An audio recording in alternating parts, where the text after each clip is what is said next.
Sana iligtas po ng Panginoon ang ating bansa. Nasa inyong kamay ang kaligtasan ng ating bayan. Paano ba? Ganito? Hindi. Ganito. Ganito ang posisyon ng pakitunay na pakikipaglaban.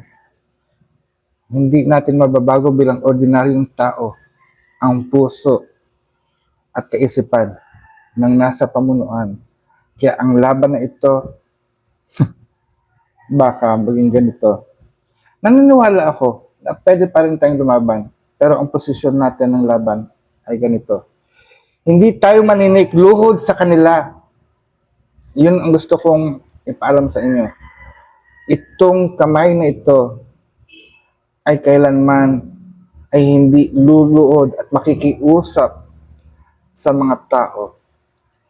Ito ang ating kamay, ang posisyon ng ating kamay na isusuko sa Panginoong may kapal, na siyang lumikha ng langit at lupa, ang Panginoon ng hilagaan, ang Panginoon ng silanganan, Panginoon ng katimugan, Panginoon ng kanluran.